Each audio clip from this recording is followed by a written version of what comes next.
ļoti svarīga tēma tiem, kas grib sasniegt savus mērķus un būt, teiksim, labā līmenī, augstā līmenī paši gan savā profesijā, bet mēs runāsim par tādu kopēju kontroli, kas mums tātad rada gan uz sasniedzamiem mērķiem saviem, gan uz to, ka mums process ir pāraudzīts.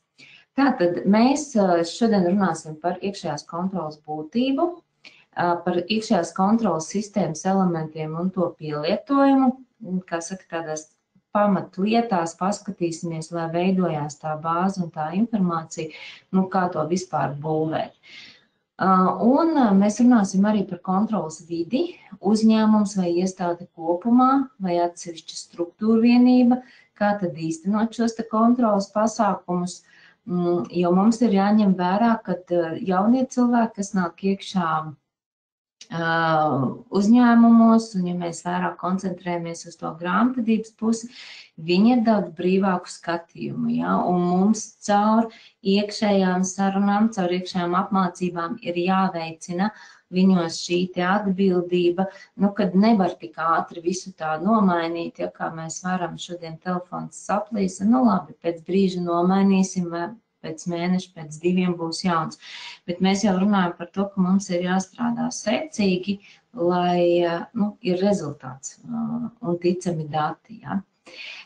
Noteikti daudz runāsim par grāmatvedības kontrolas pasākumu veidiem, jo būtībā iekšējā kontrole pati par sevi primāri tas ir vadītāja interesēs. Jebkuru vadītāja interesēs ir šo kontroli veikt.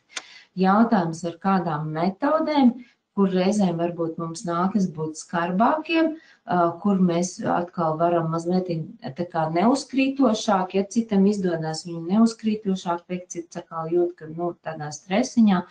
Bet tieši grāmatvedība atkal ir tas, kur ir grāmatvedības darbinieki iesaistīti tieši tā kā arī jautājumos bija rakstīts arī citu nodaļu darbinieki, pieņemsim, ja mēs runājam par darba algām, tad runāsim arī par šo te pienākumu nodalīšanu, par atbildīgo darbinieku noteikšanu, par 4 acu principu, par to iespēju, ko mums dod šobrīd sistēmas, kad mēs loģiskās kontrolas varam iestrādāt jau sistēmās.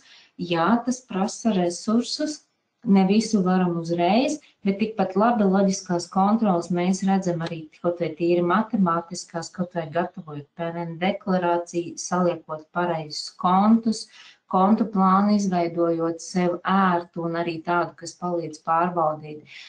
Ja tātad šis te 4 acu princips un brīžiem pat 6 acu princips noteikti strādā.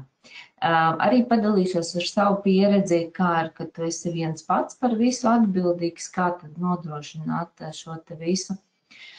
Lūk, par darījumu apstiprināšanas kārtību, kas iestādēs, budžeta iestādēs, teiksim, darbojās labi, mazāk labi uzņēmumos, bet mana praksa jau liecina, ka tur, kur tiešām vadītāji grib zināt, grib sekot līdzi un grib, lai process ir pāraudzīts un pārskatāms, tur šie te darījuma apstiprināšana notiek ļoti labi arī privātā sektorā. Ir dažādi varianti, kā to realizēt. Inventarizācija – viens no lieliskākajiem kontrolas veidiem, kas jau mums ir uzlikts kā obligāts pienākums, ja vismaz reizi gadā. Tāpat runāsim par amata aprakstiem, iekšējām instrukcijām, nolikumiem un budžets. Budžets arī ir ļoti lieliska lieta, caur ko mēs varam kontrolēt, paskatīties, kā mums strādā, kā pats nodaļas savstarpēji sadarbojās vai nesadarbojās. Ja?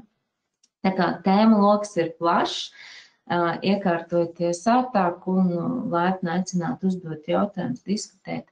Runāsim, jo šeit tiešām daudz, kas ir mūsu pašu ziņā, kā to visu sakārtot.